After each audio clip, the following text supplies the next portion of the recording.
마태복음 6장 1절에서 4절까지 말씀입니다. 마태복음 6장 1절에서 4절까지 말씀 찾으셨으면 저와 함께 교독하도록 하겠습니다. 제가 먼저 읽겠습니다. 사람에게 보이려고 그들 앞에서 너희 의를 행치 않도록 주의하라. 그렇지 아니하면 하늘에 계신 너희 아버지께 상을 얻지 못하느니라.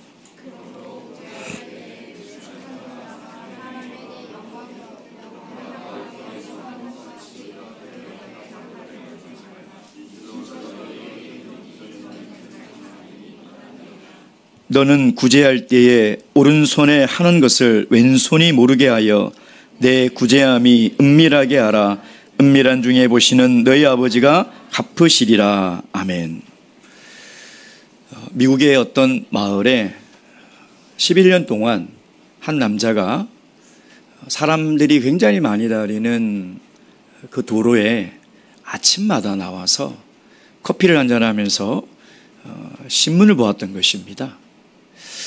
그 마을에 그 길을 다니는 수많은 사람들은 생각하기를 저 남자는 시사와 정치에 굉장히 관심이 많은 그런 사람이구나 라고 생각을 했던 것이죠. 그러나 사실 이 사람은 글을 읽지 못하는 문맹이었습니다. 그는 자신 스스로 글을 읽지 못한다는 그 두려움, 그것으로 무시를 받을까 봐 11년 동안 매일같이 그 거리에 나와서 벤치에 앉아서 커피를 마시며 신문을 보았던 것이죠. 돌이켜 생각해 보면 한 1년 정도 차라리 글자를 배웠으면 훨씬 더 이익이었을 그 시간이 돌이켜 11년을 생각해 보니 자기에게 유익이 되고 만족이 되는 것이 하나도 없었더라는 것입니다. 저희는 이제 마태복음 5장 산상순을 마무리를 하고 이제 마태복음 6장을 오늘부터 살펴보려고 합니다. 마태복음 5장은 산상순의 말씀을 통해서 그리스도인의 정체성이 무엇이며 그들이 어떤 삶을 살아야 되는가라고 우리에게 이야기를 하고 있는 것이죠.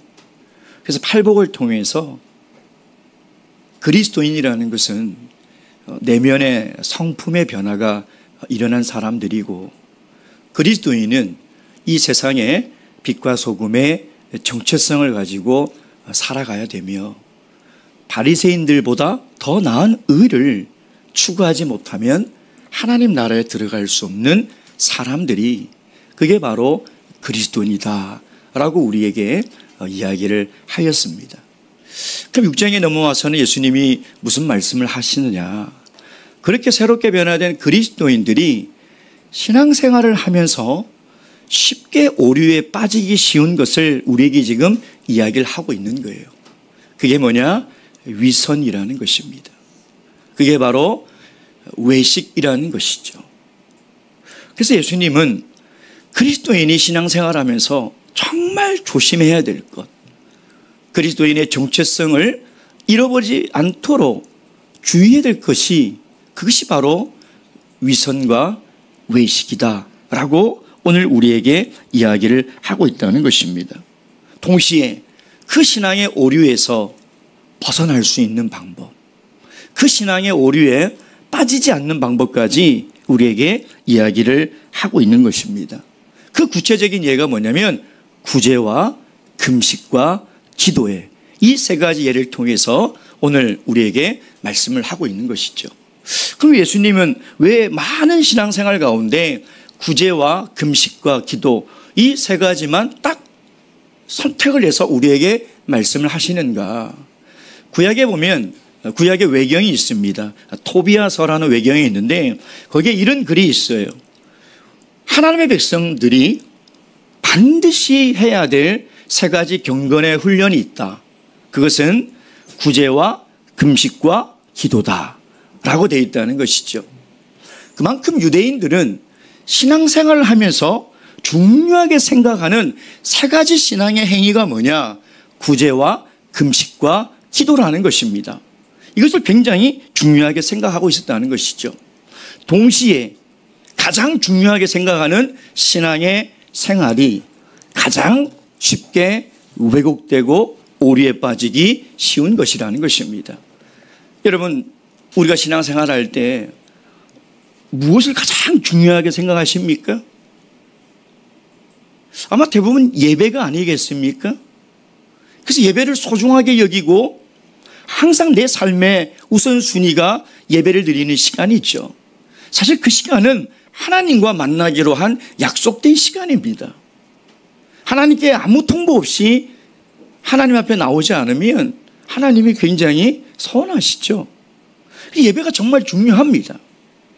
또한 기도를 얼마나 중요하게 생각합니까? 그리고 봉사를 참 중요하게 생각하죠. 우리가 신앙생활에서 중요하게 생각하는 그 신앙의 행위는 어쩌면 가장 쉽게 이 신앙의 오류에 빠지기 쉬운 신앙의 행위라는 것이죠. 그래서 오늘 주님께서 주시는 이 말씀을 통해서 정말 우리가 중요하게 생각하는 이 신앙의 행동들이 위선에 빠지지 않도록, 외식되지 않도록 정말 참된 신앙 속에서 하나님 앞에 나아갈 수 있는 그런 그리스도인이 되시기를 주님의 이름으로 축원드립니다. 첫 번째, 예수님께서는 신앙생활의 중요한 원칙이 무엇인지를 우리에게 먼저 얘기합니다. 1절 말씀 읽겠습니다. 시작. 사람에게 보이려고 그들 앞에서 너희 의를 행치 않도록 주의하라. 그렇지 아니하면 하늘에 계신 너희 아버지께 상을 얻지 못하느니라. 이 6장 1절의 말씀은 앞으로 예수님께서 이야기하실 구제와 금식과 기도에 대한 서론입니다. 신앙생활의 가장 중요한 원칙이 뭐냐? 그걸 지금 주의를 당부하고 있는 것이죠. 주의를 주고 있는 거예요. 그게 뭡니까? 너희들 사람 앞에서 너희의 의를 드러내려고 하지 말아라는 겁니다. 여러분, 예수님이 주의를 줄 때 우리는 귀를 기울여야 돼요. 올여름에 정말 그 수해로 너무나 안타까운 인명들이 사망하지 않았습니까? 그게 정말 100% 자연재해라면 마음은 너무나 아프지만 그래도 참 어쩔 수 없었다라고 생각하지만 어떻게 그런 재해가 일어날 때마다 다 인재로 인해서 그 사람의 무관심과 무책임으로 말미암아 그 소중한 생명들을 그렇게 허망하게 보내야 하는가? 얼마나 주의를 주고 얼마나 당부를 했습니까? 그럼에도 불구하고 그 주의에 관심이 없다는 거예요. 그 주위에 귀를 기울이지 않는다는 거예요. 오늘 예수님께서는 정말 중요한 신학의 원칙에 대해서 정말 주의하라는 겁니다. 그걸 조심하지 않으면 누구나 다 이 신앙의 오류에 빠질 수 있다는 것이죠. 신앙의 가장 중요한 원칙이 뭐냐? 사람에게 보이려고 신앙생활 하지 말라는 것입니다. 여러분, 당시 서기관과 바리새인들의 그 의의 기준이 뭐냐? 사람들 앞에서 행하는 의예요. 사람들 앞에서. 5장에도 의라는 단어가 나옵니다. 5장에 의에 줄이고 목마른 자는, 그리고 5장 20절에 너희의 의가 바리새인들의 의보다 더 낫지 않으면, 그때 의가 나오거든요. 그 5장의 의와 6장의 의는 똑같은 단어를 쓰고 있지만 다른 의미로 사용되고 있습니다. 5장의 의는 도덕적인 의예요. 도덕적인 의. 그래서 바리새인들의 그 의보다 너희들이 더 나아야 된다는 것이죠. 제가 얘기했습니다. 이것은 어떤 수준을 얘기하고 어떤 양을 얘기하는 것이 아니라 질을 얘기한다고 말씀을 드렸죠.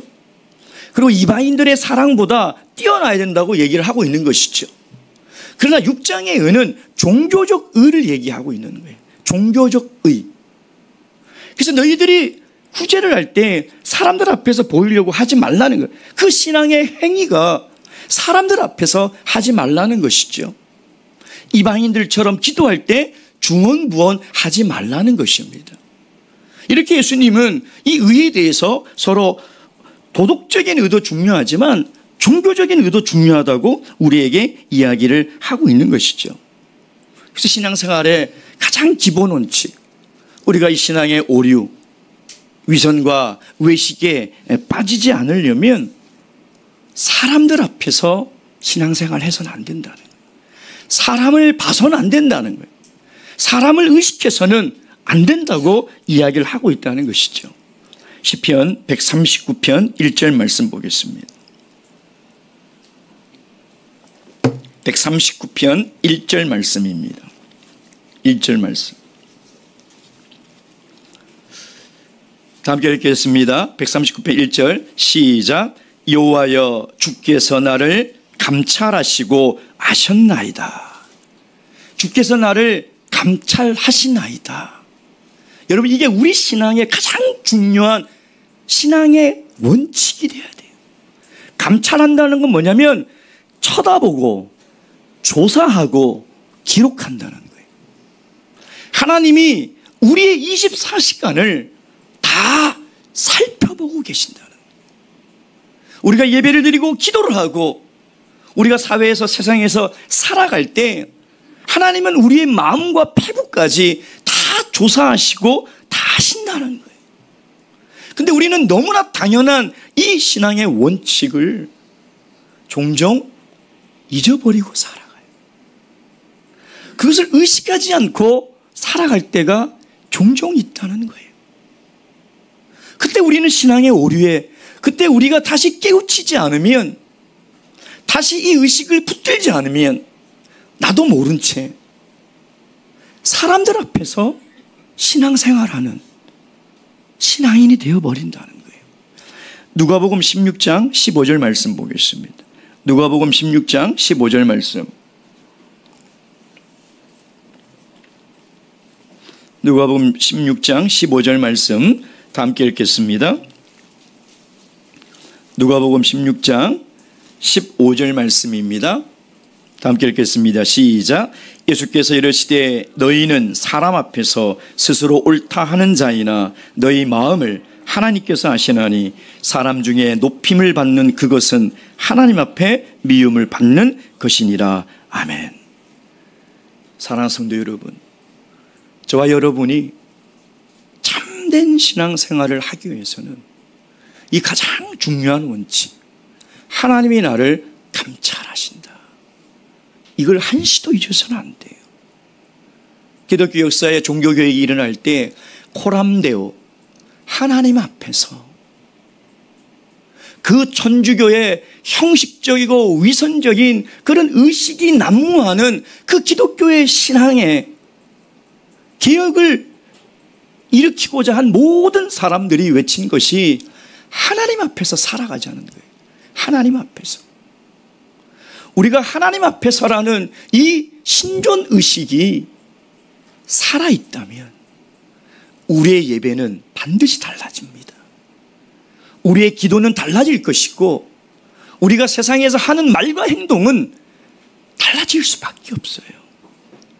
왜 우리가 교회의 모습과 가정의 모습이 왜 자꾸 다르다는 느낌을 받습니까? 왜 교회의 모습과 직장의 모습이 다르던 것 때문에 괴로워합니까? 하나님이 나를 감찰하고 있다는 것을 잊어버리고 있기 때문인 것이에요. 하나님은 우상처럼 이곳에만 계신 분이 아니잖아요. 우주에 충만하시며 만유에 충만하신 그 하나님을 우리가 아버지로 모시고 살아가는 것이 그리스도인인데 무엇을 하나님께 속일 수가 있겠습니까? 성경을 보면 하나님이 무엇을 싫어하는지를 잘 파악해야 돼요. 여러분, 구약의 이사야서 1장이나 이사야서 21장 같은 데 보면 하나님이 헛된 제사, 헛된 경배, 내가 너희들 꼴도 보기 싫고 너희들의 찬양 듣기도 싫다. 너희가 입술로는 나를 가까이하고 입으로는 가까이하고 입술로는 경배하지만 그 마음이 나에게 다 멀리 있지 않느냐. 그들의 위선과 그들의 외식적인 신앙생활에 하나님은 토를 하고 싶다고 해요. 얼마나 그것이 구역질이 나면, 그게 우리 하나님의 마음이. 마태복음 23장에 가면 그게 화장이라고 하거든요. 화 있을지언저, 화 있을지어다. 이게 7번이 나옵니다. 그래서 마태복음 23장의 별명이 뭐냐면 칠화라. 칠화.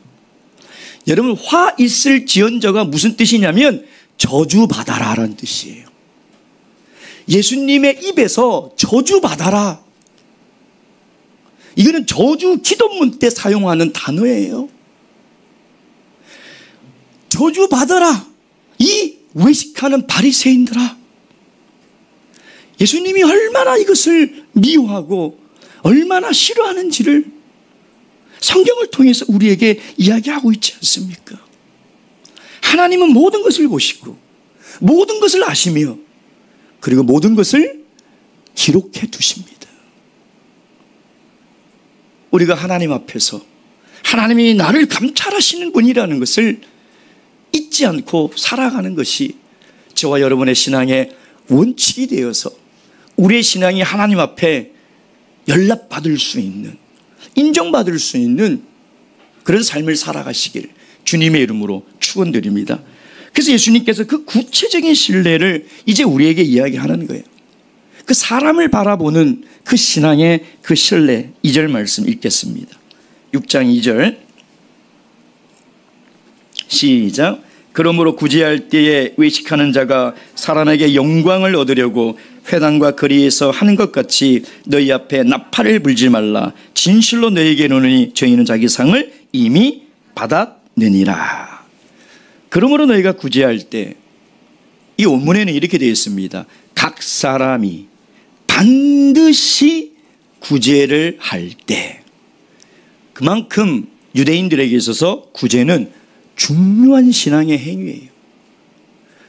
신명기 15장 11절 말씀, 신명기 15장 11절 말씀, 신명기 15장 11절 다 함께 읽겠습니다. 11절 시작. 땅에는 언제든지 가난한 자가 그치지 아니하겠으므로 내가 내게 명하여 이르노니 너는 반드시 내 경내 내 형제의 곤란한 자와 궁핍한 자에게 내 손을 펼칠지니라. 그래서 이 구제의 경건의 이 실천을 힘쓰는데 2절에 누가 합니까? 외식하는 자가. 우리 아동분들은 외식을 밖에서 사 먹는 걸로 그렇게 하시면 안 돼요. 목자님 그렇게 알았거든요, 초등학교 때. 그래서 왜 예수님은 그 맛있는 외식을 싫어하실까 라고 생각했는데, 나중에 엄마 아빠한테 물어보세요. 예수님이 외식을 얼마나 싫어하는지 복음서에 보면 외식을 20번이나 얘기하고 있어요. 나 외식 싫어한다. 외식 싫어한다. 예수님의 마음이 느껴지는 거예요. 근데 외식이라는 이 단어가 뭐냐면 히포크리티스라는 단어를 쓰고 있는데, 이 말은 뭐냐면 연극에서 가면을 쓰다, 이런 뜻으로 사용하고 있어요. 꾸미다, 가장하다. 그래서 요즘 겉과 속이 다른 것을, 그랬더니 아동부들이 그러더라고요. 겉, 밭, 속촉. 예, 겉은 바삭하고 속은 촉촉한 거. 뭐 그거면 맛있겠죠. 그런데 겉과 속이 다른 것을 우리는 이중인격자라고 그러잖아요. 위선자라고 얘기 안 합니까? 성경에서 그것을 위선과 외식이라고 하고 있는 거죠. 그러니까 그렇게 가면을 쓴 사람이 구제를 하는데, 그렇게 하는 목적이 뭐라고요? 영광을 얻으려고. 사람이 누구에게 인정받고 칭찬받고 싶은 명예욕은 본능입니다. 그게 잘못된 건 아니에요. 그건 인간의 본능이에요. 근데 문제는 그 대상이 누구냐가 굉장히 중요한 것이죠. 그게 사람이냐 하나님이냐. 사람을 통해서 내가 인정받고 내가 명예가 올라가고 싶다? 그게 문제가 되는 거예요. 그런 사람은 하나님은 보이지 않는 거예요. 하나님께 인정받으려고 해야 되고 하나님께 칭찬받으려고 해야 되는데 거꾸로 된 거죠. 그것을 위선이라고 얘기하는 것이죠. 그래서 그것을 하기 위해서 어떻게 하냐면 뭐라고 하고 있어요? 너희 앞에 나팔을 불지 말라. 그러니까 예수님은 지금 이 가면을 쓴 사람들이 구제를 하는데 그걸 지금 뭐로 비유해서 말씀하고 있냐면 공연. 그런 말 하잖아요. 우리가 쇼하고 있네 그러잖아요. 그런 쇼를 하는 것으로 지금 풍자해서 이야기를 하고 있는 거예요. 바리새인들은 구제를 할 때 특별히 제작한 구제헌금 통을 가지고 이제 거리를 나갑니다. 그럼 앞에다가 나팔 부는 사람을 세워요. 그럼 사람들이 나팔을 뿌뿌 불면 구제를 하는 사람이 왔구나. 그래서 순식간에 사람들이 모여요. 여러분 어려운 나라의 유엔 사람들이 구호물품을 들고 트럭을 몰고 마을로 들어가서 크락션 2번만 눌러보세요. 온 동네 사람들이 다 나옵니다. 그것처럼 사람들이 순식간에 다 나오는 거죠. 그 모습을 보고 어떤 신학자가 그런 얘기를 했어요. 그들은 분명히 가난한 사람을 부르기 위해서 나팔을 불었다고 할 것이다. 핑계 없는 무덤은 없기 때문에. 그러나 그들이 칭찬받고 인정받고 영광 받으려고 그 영광을 찾아 헤매는 사람들이다 라고 그렇게 이야기를 했다는 것이죠. 그러니 바리새인들이 사람들에게 인정받고 싶었던 그 의가 뭐냐? 그 의가 뭘까요? 하나님의 율법을 지키며 선행을 행하는 것, 물론 1차적으로 이것도 맞습니다. 근데 좀 더 깊이 생각을 해보면요, 누가복음 16장에 보면 예수님이 바리새인들을 뭐라고 얘기하냐면 바리새인들은 돈을 좋아하는 사람들이다 이렇게 설명을 하고 있어요. 바리새인들은 돈을 좋아해요. 돈을 좋아해요. 그러니까 이들이 왜 돈을 좋아하냐, 그리고 왜 돈을 좋아하는 것을 정당화하면서 살아가냐. 돈이 많은 것은 하나님의 축복이라고 생각을 하고 있는 거예요. 그래서 내가 구제를 많이 한다는 것은 뭐냐면 사람들에게 뭘 과시하고 싶냐면 나는 하나님께 복을 많이 받은 사람이란, 나는 하나님의 축복을 많이 받은 사람이라고 지금 그 의를 드러내려고, 그 의를. 내가 하나님 말씀 순종했더니 하나님이 나에게 돈을 이렇게 많이 주셨다는 거예요. 근데 2000년이 지난 지금도 이런 생각을 가진 사람들이 있다는 거예요. 이번에 우리 청년들과 장항에 수련회 가서 일요일인가요? 함께 새로 생긴 큰 커피숍에 갔었어요. 그래서 한 잔 커피를 마시려고 했는데 이 커피숍이 주인이 크리스찬인가 봐요. 화환들이 교회에서 막 이렇게 성도들이 보냈더라고요. 근데 거기에 이렇게 적혀 있어요. 이게 2개 이게 있잖아요. 이게 리본이 있잖아요. 하나님의 축복이 가득하여서 돈을 세다 지쳐 잠들게 하옵소서. 이게 지금 우리나라의 많은 기독교인들이 가지고 있는 복에 대한 개념이에요. 복에 대한 개념. 그래서 가난하면 하나님께 복을 못 받은 거고 부하면 복을 받았다라고 생각합니다. 그 왜 복을 받았지? 하나님이 그를 의롭게 생각하기 때문인 것이죠. 그러니 바리새인들도 그 의를 과시하고 싶었던 거예요. 그 의를 드러내고 싶었던 것이죠. 그래서 유명한 스펄전 목사라는 사람은 이 바리새인들의 모습을 보고 이렇게 얘기했어요. 한 손에 동전 한 입을 들고 한 손에 나팔을 든 것이 바로 위선자의 모습이다. 사람을 도와준다고 하면서 사실은 내 의를 드러내고 내가 하나님 앞에서 얼마나 잘 살았는지를 나타내려고 하는 위선자의 자세라는 거예요, 여러분. 사실 예수님 당시에 바리새인들이 이렇게 구제의 나팔을 불었는지는 정확하게 알 수는 없습니다. 근데 하나님이 이것을 풍자로 말씀하셨는 건지는 모르겠지만 어쨌든 그들은 나팔을 불어서 예수님께 그 가면 속에 감춰진 그 위선과 본 모습이 드러는 났죠. 근데 오늘날은요, 나팔을 안 불어요. 그러니 더 드러나기가 힘든 거예요. 누가 이런 위선으로 누가 이런 가면을 쓰고 하나님 앞에서 한다고 선을 행하고 있는지 자기도 모르고 타인도 모르는 그런 시대를 살아가고 있다는 거예요. 두려운 거죠. 근데 이런 사람은 어떻게 된다고 그랬어요? 2절 말씀, 저희는 자기 상을 이미 받았다. 현재 완료, 이미 받았다. 근데 이 받았다라는 단어가 굉장히 독특한 단어를 쓰고 있는데, 이 단어는 그냥 우리가 일상생활에서 물건을 주고받았다는 그 받았다는 단어가 아니에요. 이 받았다는 정상적인 상업적 거래, 그 상업적 거래에서 내가 물건을 받고 돈을 줬을 때 받는 영수증을 의미하는 거예요. 그러니까 그 말은 뭐냐면, 네가 그렇게 한 모든 상은 이미 다 받아서 너도 지급할 게 없고 저 사람도 지급할 게 아무것도 없다는 거예요. 아무것도 없다. 그래서 이 사람은 마지막 날 하나님의 심판 날에는 하나님 심판 외에는 받을 것이 없다는 뜻이에요. 하나님의 심판 외에는 받을 것이 없다는 거예요. 여러분, 그러니 우리가 만약에 바리새인처럼 사람을 바라보고 신앙생활을 한다면 그것이 얼마나 두려운 것인지, 그것이 얼마나 무서운 것인지를 오늘 예수님 말씀을 통해서 우리가 다시 우리의 신앙을 점검하고 돌아봐야 된다는 것이죠. 자, 그렇다면 우리가 바리새인과 같은 이런 신앙의 오류, 위선과 이 외식에 빠지지 않으려면 어떻게 해야 되나? 그 비결을 예수님께서 말씀하고 있는 거예요. 하나님을 바라보고 살아가라는 거예요.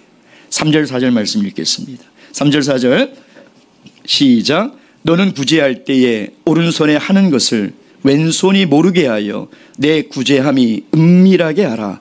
은밀한 중에 보시는 너희 아버지가 갚으시리라. 예수님께서 제시하는 이 구제 선행의 원칙이 뭐예요? 은밀하게 하라. 은밀하게. 어느 정도 은밀하게 하라고요? 오른손이 한 일을 왼손이 모르게 하라. 사실 원어에는 손이란 단어가 없습니다. 오른쪽이 한 것을 왼쪽이 모르게 하라. 근데 이제 그것을 번역하면서 그게 손이지 않겠느냐라고 해서 손이라고 쓴 거지, 사실은 그게 없어요. 그래서 두 가지의 견해가 있습니다. 손이 아니라 마음이다 라고 해석하는 학자들도 있고, 손이다 라고 하는 학자들이 있는데, 마음이든 손이든 오른손이 한 일을 왼손이 모르게 하는 게 가능합니까? 저는 아무리 생각을 해봐도 이게 가능할까? 그래서 우리 아동반들은 아주 기발하니까 혹시 알 수도 있지 않을까? 혹시 오른손이 한 일을 왼손이 모르게 하는 방법이 있을까요? 없어요. 그럼 예수님이 불가능한 것을 우리에게 하라고 하셨네요. 예수님께 가서 따져야 되겠네요. 어떻게 생각하십니까, 우리 어른들은? 그러니까 우리 아동부들은 정직하니까 없어요 라고 하는 거예요. 근데 우리 어른들은 없어요 라고 말하고 싶은데 말이 안 나오는 거죠. 어떤 방법이 있을까요? 만약에 없다면 정말 예수님은 왜 불가능한 걸 우리에게 하라고 하시냐? 근데 예수님은 절대 불가능한 걸 우리에게 명령하지 않는 분이잖아요. 동의가 안 됩니까? 그렇지 않습니까? 그럼 어떻게 가능하냐 이 말이에요. 오른손이 한 일을 왼손이. 제가 이걸 계속 고민하고 묵상하고 예수님이 꿀밤을 딱 주면서 그러더라고요. 야, 그 의미를 고민해야지 왜 방법을 고민하냐 그러더라고요. 그 머리를 딱 때리면서 그렇지, 왜 예수님이 이렇게 말씀을 하실까? 그 의미가 중요한 거예요. 그만큼 예수님이 과장해서 얘기하는 거죠. 아니, 어떻게 오른손이 한 일을 왼손이 모르게 할 수 있다 말입니까? 근데 그 의미가 뭐냐? 그 의미가 뭐예요? 은밀하게 하라. 그래서 할 때 절대 다른 사람에게 말하지 말라는 거예요. 이건 우리가 잘해요. 그렇죠? 근데 이 정도의 은밀이 아니라는 거죠. 이 정도의 은밀이라면 너희가 구제할 때 그냥 은밀하게 해라, 사람들 모르게 해라 하고 딱 끝났으면 우리 괜찮아요. 근데 그걸로 끝났으면 되는데 어느 정도 은밀하게? 오른손이 한 일을 왼손이 모를 정도로 은밀하게 하라는 거죠. 그럼 그 의미가 뭐예요? 구조했을 때 다른 사람에게도 말하지 말고 나에게도 말하지 말라는 거예요. 더 헷갈리시죠? 그럼 나에게 말하지 말라는 건 도대체 뭐예요? 의식하지 말라는 거예요. 빨리 잊어버리라는 거예요. 마음에 기억하지 말라는 거예요. 어떤 분은 구제를 해놓고 마음의 장부에 다 기록하시는 분이 있어요. 하지 말라는 거예요. 저처럼 빨리 잊어버리세요. 빨리 잊어버려요. 그걸 기억하고 있으면 안 된다는 거예요. 왜냐하면 구제의 이 행위 자체가 뭐냐면 도움이 필요하고 부족한 사람들에게 그걸 도와주고 부족을 채워주는 거잖아요. 그게 뭐냐면 100% 그 사람들을 위한 것이어야 되지. 그걸 내가 기억한다면 내 마음속에 뭐가 생겨요? 뿌듯함이 생긴다니까요. 반드시 생겨요, 그게. 나 참 잘했어. 나 참 칭찬받을 일 했어. 이런 생각이 분명히 생긴다는 거죠. 그래서 어떤 신학자는 그런 얘기를 했습니다. 예수님께서 이렇게 말씀하신 의도는 하나님만이 우리의 증인이 된다는 것으로 만족해라라는 거예요. 오직 하나님만이 우리가 구제를 하는 그 선행을 행할 때에 하나님만 알고 계신 거로 그냥 만족하라는 거예요. 다 잊어버리라. 그것이 예수님이 이야기하는 은밀하게 하라는 것이죠. 그래야만 4절에 너희 아버지가 갚으시리라. 이것도 원문을 그대로 직역하면 그가 갚으시리라 너의 행위를. 이렇게 딱 4단어로가 되어 있어요. 하나님께서 반드시 갚는다는 거예요. 너의 그 선행을 갚는다는 거예요. 그럼 어떻게 갚아줄까요? 1절 2절에 보니까 뭐가 나옵니까? 상이 나오죠. 상. 그래서 상에 대한 오해가 있습니다. 그럼 하나님께서 우리에게 주시는 것이 사람들에게 받을 상, 그 상을 우리에게 주신다는 걸까? 그럼 우리가 구제를 하고 선행을 하는 것은 하나님께 상을 받으려고 하나? 우리가 봉사를 열심히 하는 것은 상을 바라고 합니까? 그래서 세상에 하나님 믿지 않는 사람들이 우리 기독교인들의 구제와 봉사를 비난하고 비판하는 사람들이 있어요. 저 사람들이 저렇게 열심히 하는 것은 하늘의 상을 받으려고 한다. 그렇게 이야기를 한다는 것이죠. 여러분 어떻게 생각하십니까? 하나님께서 갚겠다는 것이, 반드시 갚겠다는 것이 정말 그런 상을 얘기를 하는 걸까요? 제가 이런 비유로 설명을 드려보겠습니다. 이해가 되실지 안 되실지 모르겠지만, 어떤 남자가 어떤 여자와 결혼을 하려고 하는데 그 여자의 돈을 보고 결혼을 했어요. 그럼 결혼을 했다면 그 남자에게 상은 뭐예요? 돈이죠. 돈이잖아요. 그럼 이 남자는 정말 나쁜 사람이죠. 속물이죠. 근데 이 남자가 이 여자를 정말 사랑해서 결혼했다면 이 남자가 받은 상은 뭐예요? 결혼이죠. 결과는 똑같은 것 같지만 동기와 본질은 완전히 다른 겁니다. 완전히 다른 거예요. 그래서 하나님께서 정말 갚아주시는 것이 뭘까? 물질적인 보상일까? 아니면 칭찬일까? 명예일까? 도대체 그게 뭘까?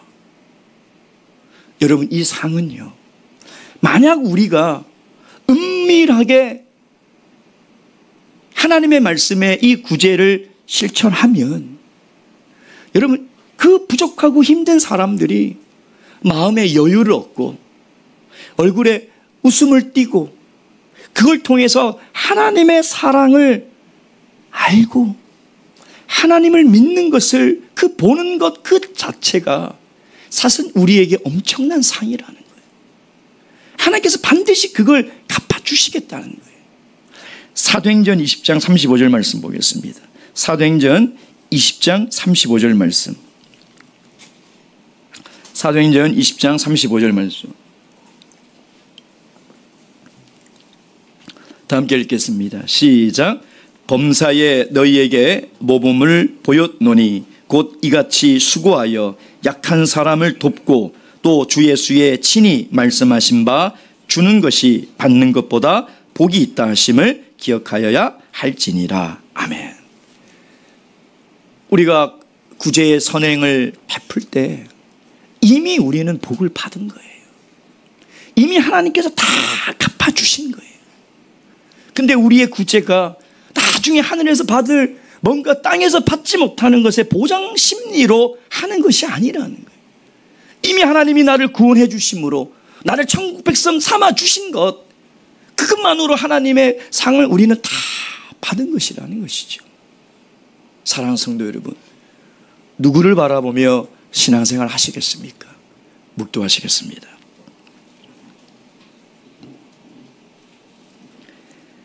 할렐루야, 아멘. 찬양하시겠습니다. 찬송가